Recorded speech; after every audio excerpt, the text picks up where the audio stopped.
about so you have to use about a tenfold, about 10 times fewer crystals for a TRSMX experiment than for a TRSFX experiment, because you can get between 10 to 100 times more images. So meaning instead of one, you can get between 10 to 100 images out of a single crystal, okay? And thus you have to use much fewer images. And secondly, because notice that the situation is similar to TRSMX, to TRSOX, yeah. where the first image will correspond to times 0, the second image to times 1, third image time 2, third image time 3, and so on and so forth, isn't it? So that means that because many of these images will come from the same crystal, the data sets are much more correlated to each other than with TRSFX, which means that the issue of homogeneously probing the entire population of crystals, of unit cells, is much less of a problem, in the sense that you will be biased, possibly on your unit cell, but you will be biased in the same direction for every data set. But what if the length of crystal is different? What do you mean? The length of Oh yeah, of course. That's why you still need, let's say, about 5,000 images per time point, but you don't need 50,000. Oh, okay. You see what I mean? You still need to probe it well. You just don't need to probe it as well as for TRSFX. Okay. So that means that on the one hand, you need about 10 times fewer crystals, because you can get more images per crystal, okay? And also you need about 10 times fewer images, because the data sets will be correlated to each other. So that means that overall you end up needing about 100 times, between 100 and 1,000 times fewer crystals to do the same experiment under TRSMX compared to TRSFX conditions. Which means that instead of needing millions of crystals for a beam time in SACLA, okay, you would need between thousands to tens of thousands of crystals for a beam time under SMX conditions. So that means that the requirements for growing the crystals and so on are much less stringent under those conditions. In exchange, the resolution will be from hundreds of microseconds to milliseconds time scale.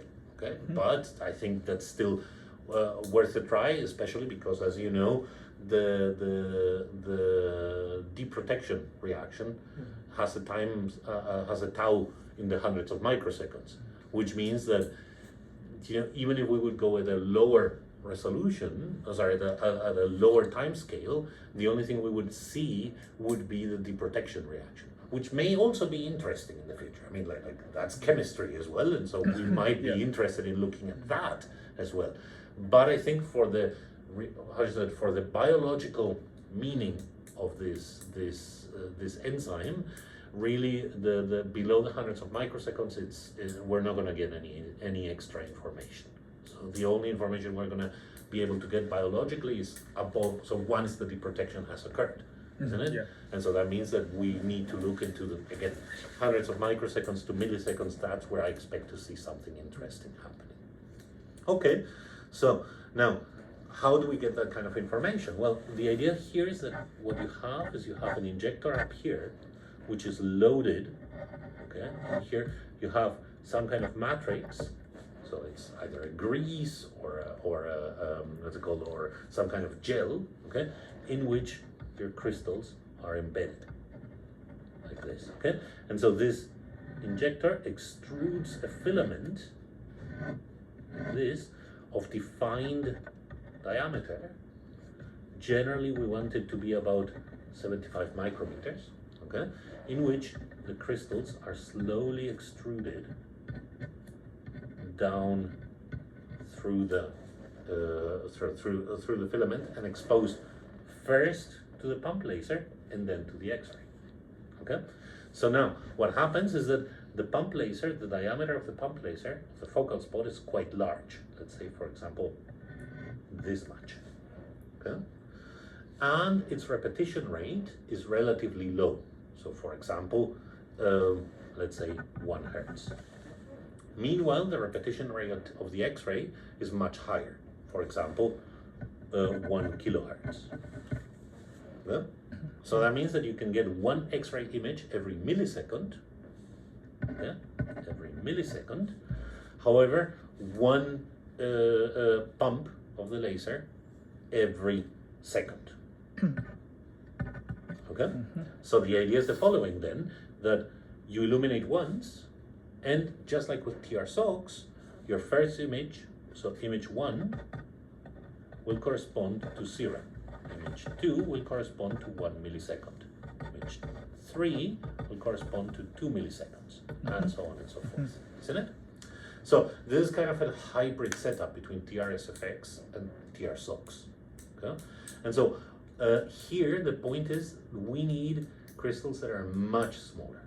Why? Because they need to pass through the injector and not clog it, isn't it? So if we work with very large crystals that are, I don't know, 300 or 400 micrometers in length, these crystals are relatively column shaped, so probably they are smaller than 75 micrometers on the short end. So probably you could imagine them running down like this. Yeah. But if you get one that runs like this, it will clog the injector, and then you're not going to be able to run it through at all. Okay? So that means that in general, we want crystals, if possible, that are about 50 times 50 micrometers in size and as square as possible. Okay?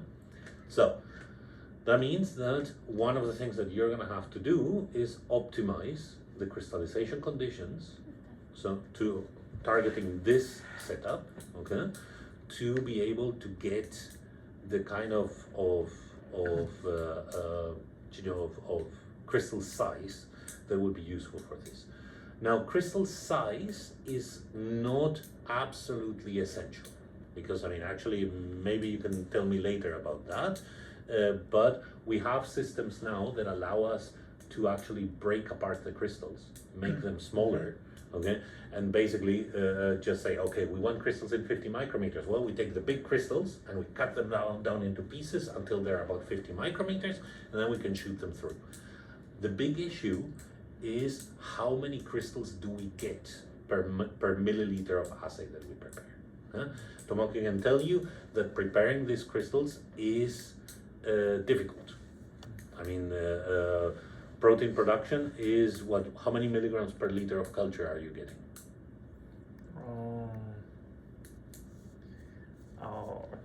I haven't calculated. But so it doesn't need to be like a precise number, but how many liters of culture do you use for one purification? I usually culture the 8 liters. 8 liters. And we get 8 or 9. I get 70.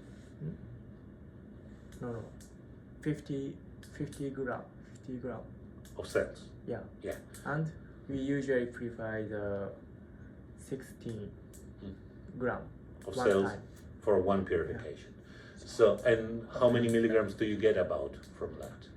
So you guys, how many milligrams do you get out of one purification? One purification after before monotube. Well, no. Of the complex. That's why. So ready to crystallize. How much are you getting? I think we concentrated to about 15 milligrams, isn't it? 15 milligrams per milliliter. Yeah, 14 milligram and I think about 60 microliters. 60 microliters. So that 70. Means 60 microliters. So let's calculate that real quick. Okay. So that's 15 milligrams. So each of this you purified for 8 liter? No, 2 liter. 2 liter for each. So 16 grams, okay? Yeah, 1 liter. So 16 grams 1 liter about cell. Yeah. 1 liter cell and you can of each. So I think 1 liter will produce 1 around 100 micromolar. 80. Around 80 what? 80 micromolar 80 of, microgram. Or 80 8 micromolar. molar micromolar. of 1.5 microliter. So, Hey, what? I don't understand.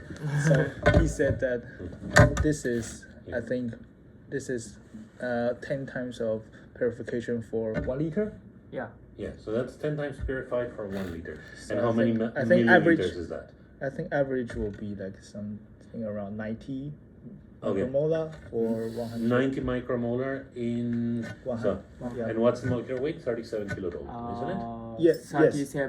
37,000. Yeah, yeah. So 37 kilodalton. Yeah. So that means a 37 milligram per milliliter solution would be a 1 millimolar solution. Okay. So sorry, I need to see that so that I can calculate. So okay. So that means that all of these are about 3.7 milligrams per milliliter, isn't it? So 3.7. So that means that you're getting about 5 milligrams per purification. Mm-hmm. So 5 milligrams per liter of culture. Mm-hmm. Okay. So 5 milligrams per liter of culture. That is nothing. We can't really set up an experiment with that amount of material. So it will be necessary to optimize thoroughly both the expression conditions, okay, to see if we can get more out of it. How are you expressing the protein right now? So are you using IPTG? Are you using? What's so the medium? what's your conditions Yeah, I think right now? Yeah, I wait for up to OD 600 Yeah. equal 0.5 Yeah. to 0.6 Yeah. at the 37 degrees, Mm-hmm. and I just only decrease the temperature to 25 degree. And so then you- I don't add anything. Okay, and what medium are you using? What medium are you using? Medium. Yeah. TB or LB or TB, LB, or yeah, Or- exactly. extra tryptophan. 2YT. Yeah. What did you prepare for? Where are the cells growing? So Yeah, where are the cells growing? only LV. In LB. LB. Okay, so for example, You can yeah, try. if autoinduction works in LB, it should work beautifully on TB. Oh. So that is definitely something we can try. Oh, okay. Because I mean, if in LB he's already getting 5 milligrams, TB should definitely produce a much higher quantity. For example, none of your stuff works on LB. It produces nothing. Okay. So the point is that LB has a relatively low amount of nutrients, okay, but also it is not buffered. So it means that the cells very quickly start. You know that cells don't like using aerobic metabolism. So if cells like E. coli prefers to work anaerobically or prefers to work by fermentation. So that means that as cells grow, they prefer, I don't know what kind of fermentation E. coli does. I don't know if it's lactic or acetic or whatever, okay?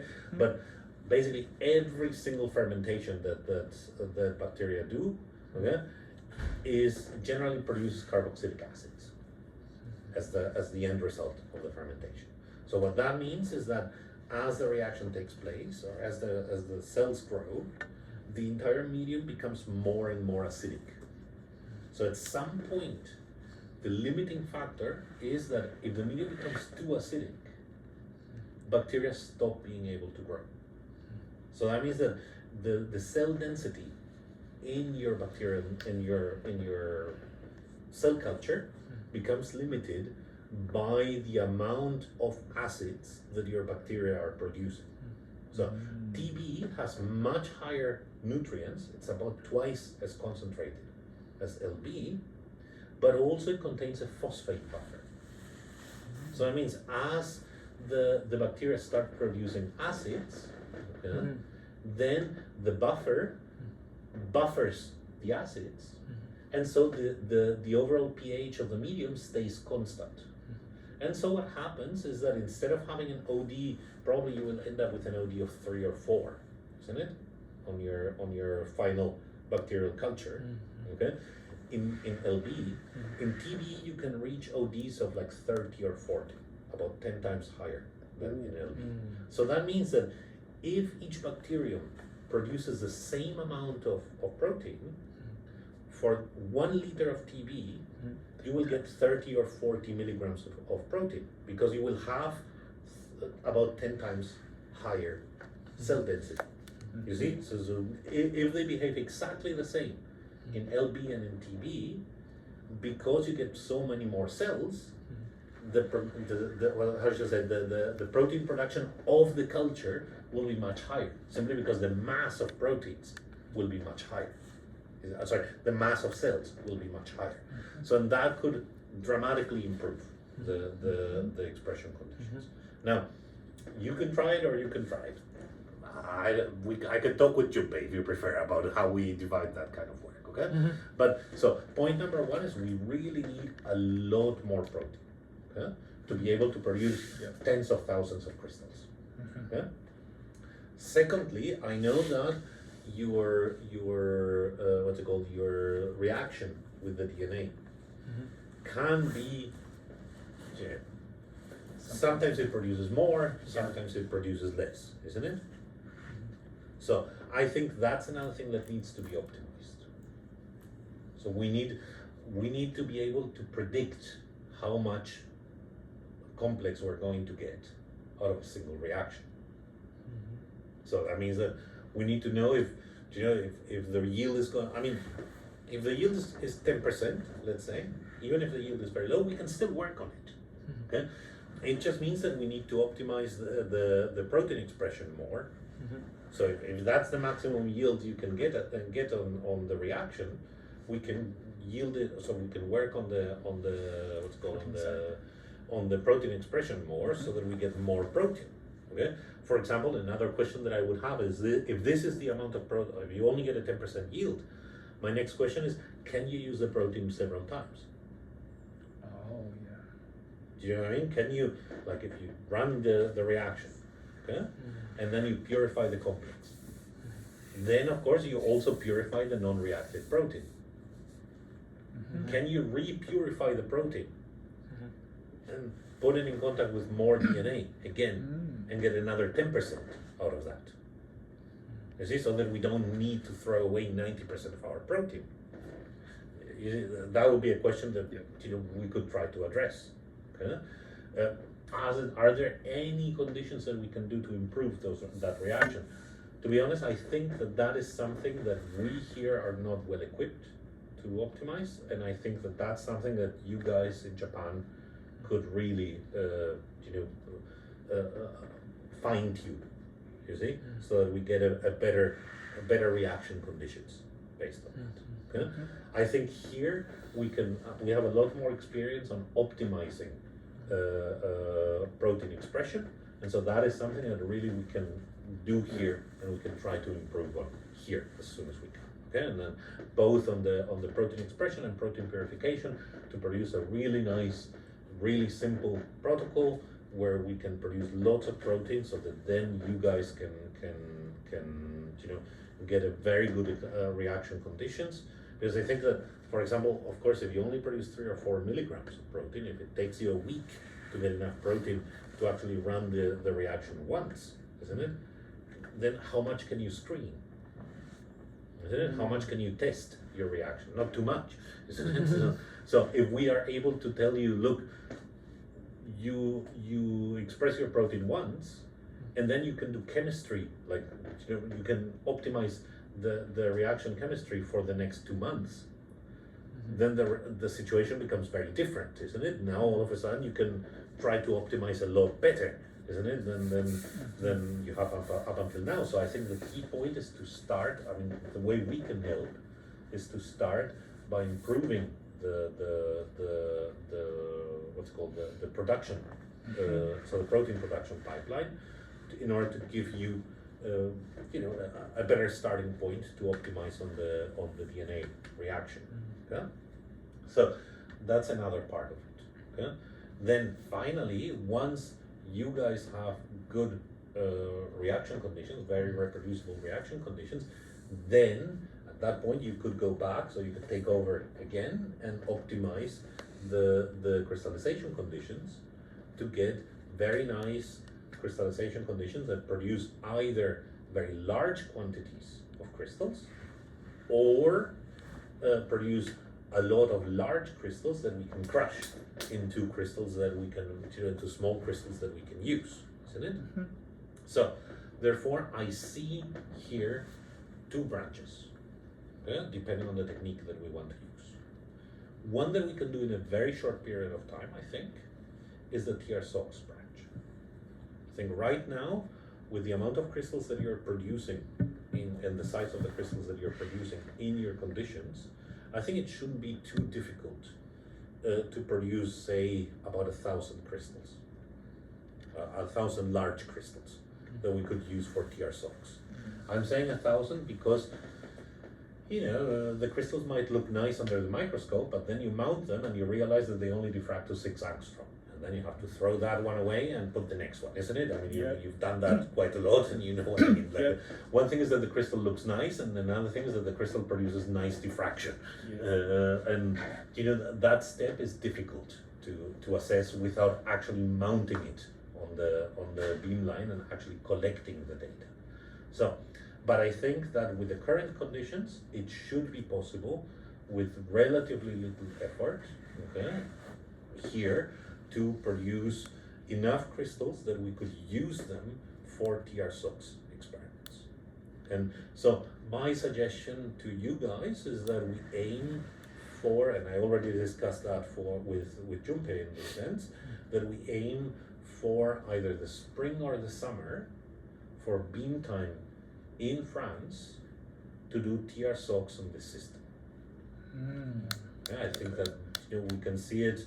I think in the current setup, I think 4 to 6 months should be enough to have enough crystals to do that kind of experiment. So because it's basically repeating what you have been doing over the past 2 weeks, but just repeating it many times. You see what I mean? So I don't think that there is much more to do. I mean, given what the situation, given the way the crystals behaved over in TPS last week. So that's point number 1. Point number 2 is establishing TR-SMX conditions, and I think that for TR-SMX, that is something that will probably take the rest of your master thesis. I think that probably we're talking at least 1 to 1.5 years until you have the crystals ready. I mean, combining, optimizing protein production conditions, optimizing chemistry, so the reaction conditions, and then optimizing crystallization conditions. I think that's at least 1 year, if not more. Okay? Then, if everything goes well, in 1 year, we could go to France again to run TR-SMX, to run TR-SMX over there. I am hoping that by that point we have a running jetting lab here.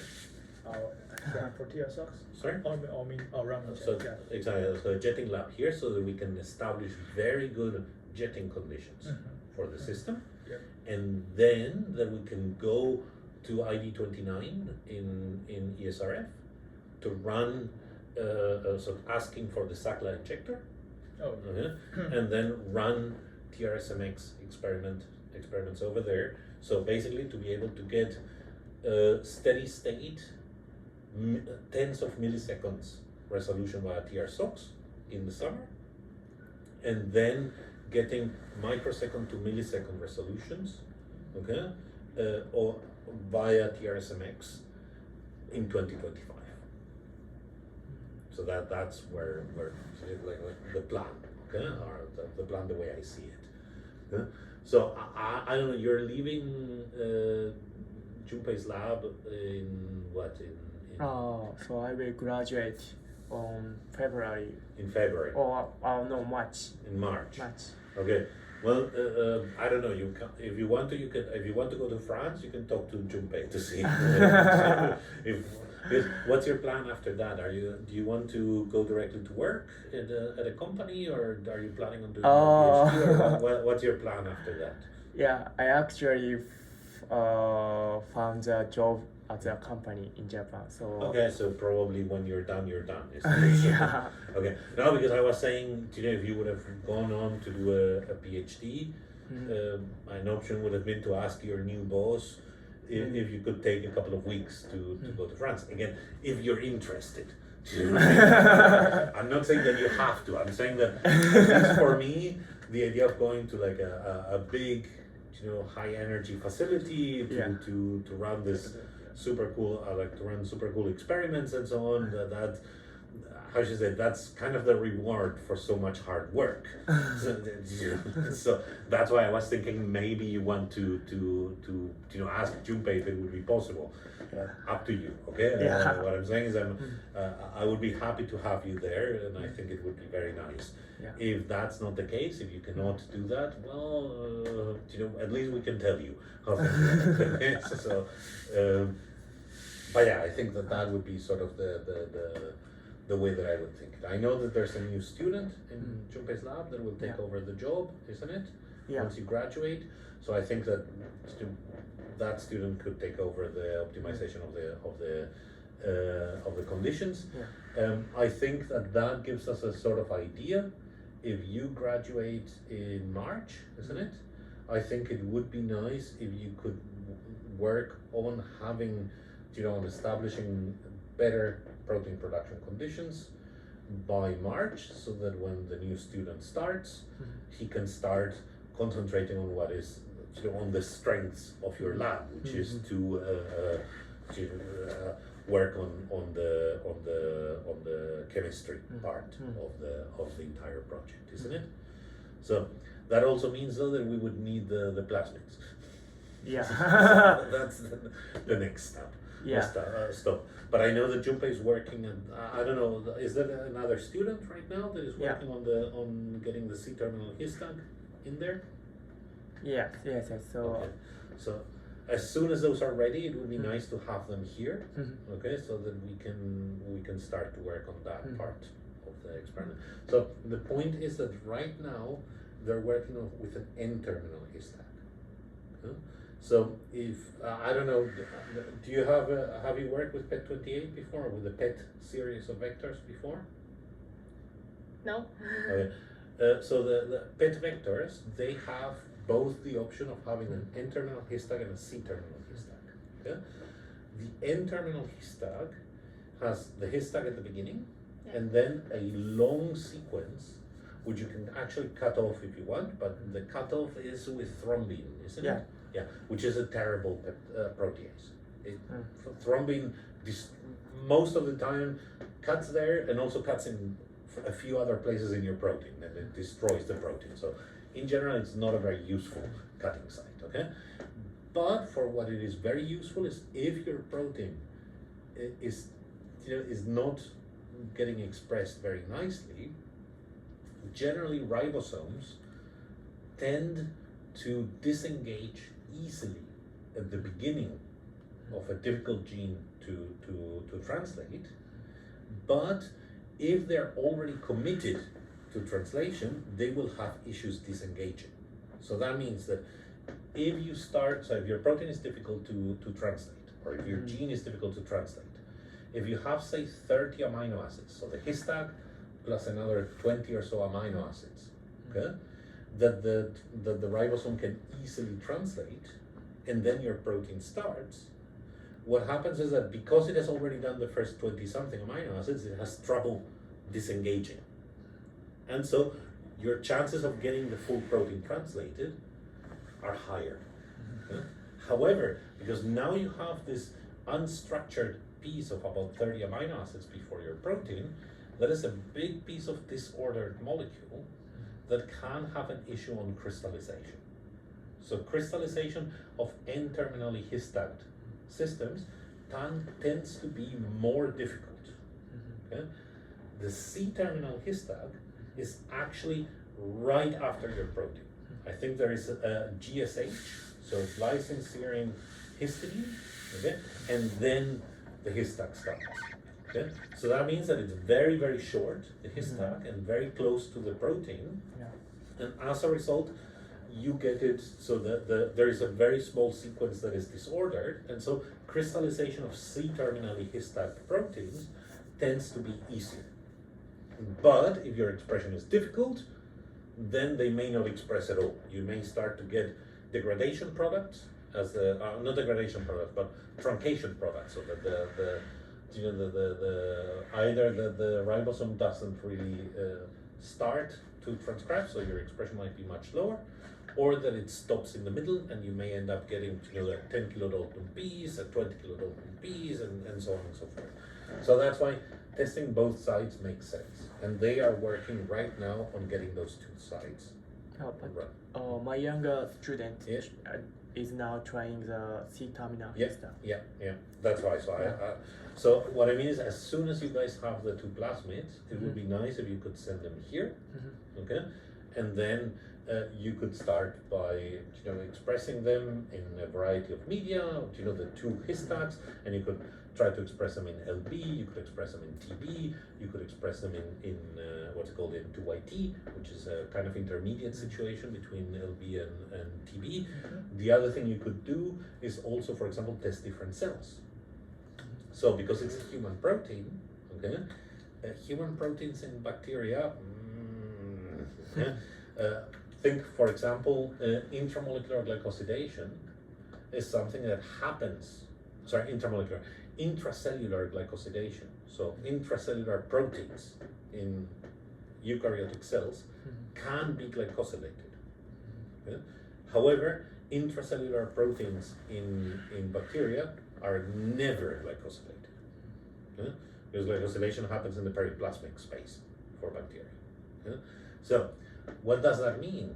Well, what that means is that, for example, if your protein needs glycosylation to properly fold, the bacteria is not going to offer it, and so you may have run into issues of folding because of that. Okay, and many other issues. I mean, for example, that there are 64? Isn't it 64? Yeah, 64 possible codon combinations, but only 20 amino acids.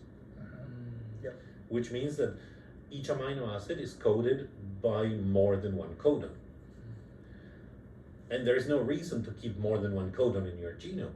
It's more efficient to specialize on a specific codon and use that codon for that amino acid.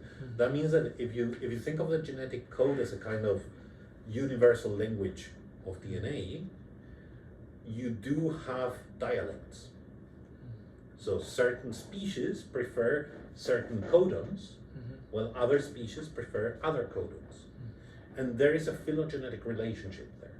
So animals prefer certain codons, plants prefer other codons, eukarya generally have more similar codon usage than prokarya.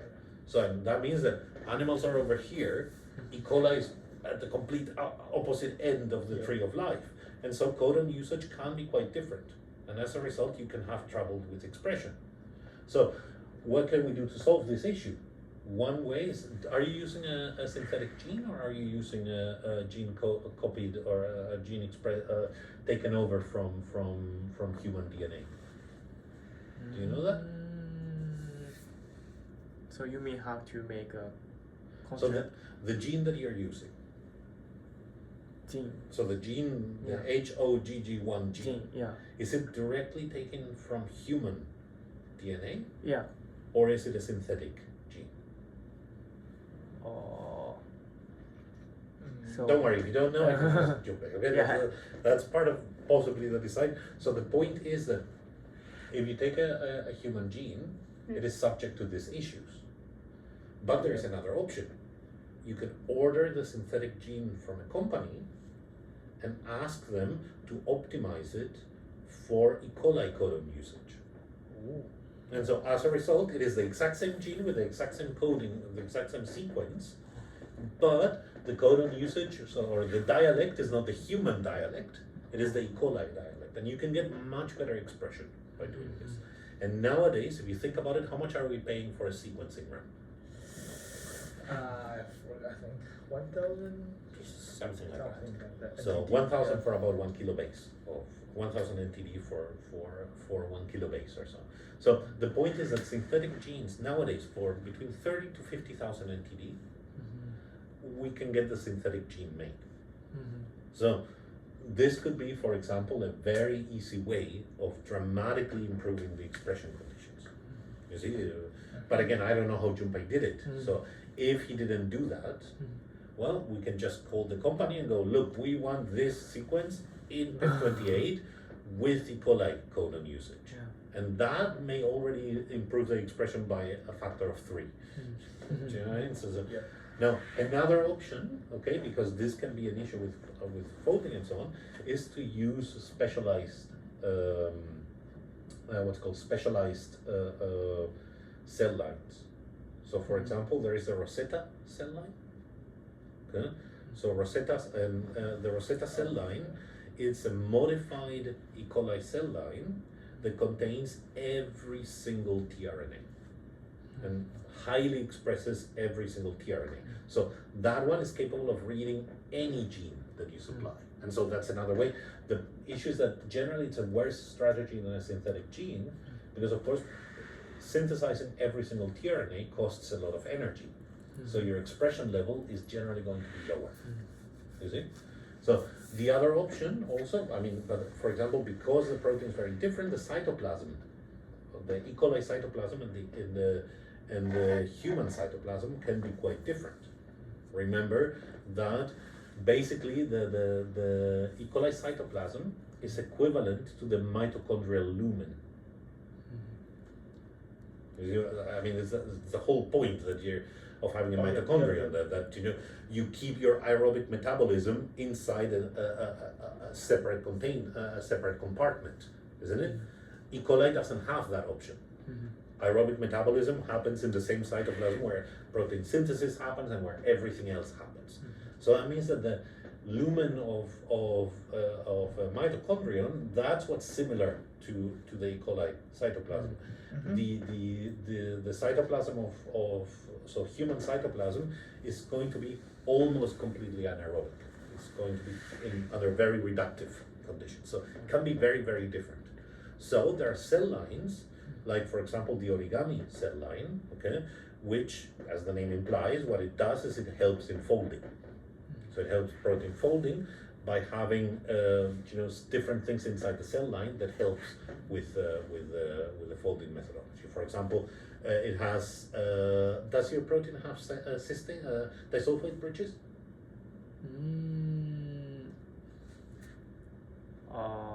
Cysteine? Yeah. Yeah. No. So disulfide bridges. Does it have? Intermolecular. Intramolecular disulfide bridges. Yeah. Yeah, I don't know. Well, for example, one of the things that the origami cells do is that they have disulfide bridge isomerases, which E. coli doesn't naturally have. And so what that allows is that if you have more than one disulfide bridge, more than one cysteine, more than 2 cysteines on your system, you can have different combinations of disulfide bridges, isn't it? So, for example, if you have 3, you can have cysteine 1 interacting with cysteine 2 or with cysteine 3. Cysteine 2 could also interact either with cysteine 1 or with cysteine 3, and so on. And only one of those combinations is actually going to be the one leading to proper folding. So the isomerases allow for those bonds to break and to be reformed until the proper folding is reached, and that can actually improve the expression quite dramatically. Okay? In your case, even if you don't have any, I could imagine it being very useful because, of course, you do have at least one cysteine, the one that you're using to produce a covalent interaction with your DNA, isn't it? But, Is it? yeah, I do that. Yeah. I insert. Sorry. I make a mutant. I know. But what I am saying is that now, because the cytoplasm of E. coli is relatively is relatively oxidative. It has some oxidational qualities in it. Your protein can actually produce disulfide bridges with another copy of the protein. You see what I mean? You have one cysteine sitting there, which is very exposed. So, if that happens, the 2 cysteines could interact with each other to produce a disulfide bridge, isn't it? and that may actually lower the yield, because those kind of covalent dimers are going to be very difficult to fold, isn't it? And so they may affect the yield that you're going to have of your properly folded protein. So maybe the origami cells could help. Okay? And finally, the other one that we could use is Arctic Express cells. So Arctic Express cells, they actually contain deep sea Arctic fish chaperones. So you see, there are some fish that live deep in the Arctic, either in the North Pole or in the South Pole, the Arctic seas or the Antarctic seas, and they live under high pressure, very deep in the ocean. Which means that because the water has high salinity and is under high pressure, it can be very much below 0 degrees and still be liquid. So it can be at minus 20 degrees and still be liquid water. So if you remember from the protein folding class, there is at least theoretically a situation where proteins may denature because of cold. The thing that happens is that in most cases that the cold denaturing temperature of proteins is below 0 degrees. So it doesn't happen because the water freezes and that's it, isn't it? But in this very specific case, for this very specific type of animals, they run the risk of having cold denaturation because they live under a very specific set of conditions. And so these animals, in order to colonize this ecological niche, they have developed chaperones, that is proteins that assist in protein folding, specialized in folding under cold conditions. So what this E. coli cell line actually has this chaperones included into them. And so what happens with this E. coli system is that actually you can express even at 5 degrees. So that means that if your protein has a preference for being expressed under cold, so under cold conditions, these cell lines will actually allow you to lower the temperature even further and still get very good expression. So for example, in my PhD, I used them to grow hundreds of milligrams per liter of culture at 12 degrees, where normally E. coli doesn't grow at all. Okay? So what I mean is that would be, so as you can see, there are several, there's a whole palette of systems that you could try to see if you can improve on protein expression. You could combine cell line with medium, with temperature, and you could be testing hundreds of different conditions at that point. Okay, which is perfectly fine. That's what we want to do. Okay, you want to really optimize that system, because in this case we really need a lot of protein, because we're gonna, either way, even if you get very good reaction conditions, probably we're gonna lose at least 50% of the protein there. I mean, what we want is to use as little DNA as possible, so that we use, because the expensive part is the DNA, isn't it? Yeah. So what we don't want is that when we purify through the monoQ, we don't want to see any DNA being released. All the DNA has to have interacted, which means that we want to be in a position where the protein is not a limiting factor. We want to be able to, throw milligrams of protein to micrograms of DNA, so that, and not be sad about it.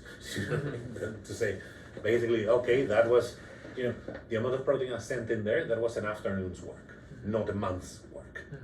You see what I mean? So, and that's something where we can help, definitely.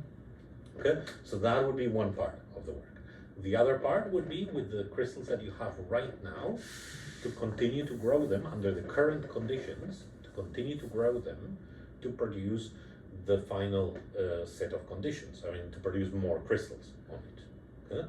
So that in the summer we can go to France to run the experiments. Now, in this case, the question would be, of course, could you send us DNA to work on that? You see, so, and also in the time that you're here, I would think it would be a very good idea for you to learn from them too, how the entire protocol is performed. Isn't it? So the protocol as it is right now, it is a big opportunity for you to keep on learning from Tomoki, now that he is the guy that actually established these conditions. Okay? So now, the final point, and that's something where, I mean, the other thing that I would also like you to do in the near future, because Kevin is very busy refining other structures, isn't it? So, and as I mentioned on Friday, we did get the structure. The other thing is that you should learn how to refine structures from Kevin, and you should take over the refinement of the structure as soon as possible. Okay? Also because new structures hopefully will come on the 25th, isn't it? And so that means that you will not be refining a single structure, you will be refining 4 or 5. Okay? So, and that means that on that side you can start to learn how to do that kind of stuff, and we can get those structures refined in parallel to your work in the lab. Okay? So, and now, what is the important point about the structures? We were looking at them. Do you have your computer here? Can we take a look at the structure, or is it only on I the? think it's on. Okay, we can go over there and take a look at it. Okay. Yes. The key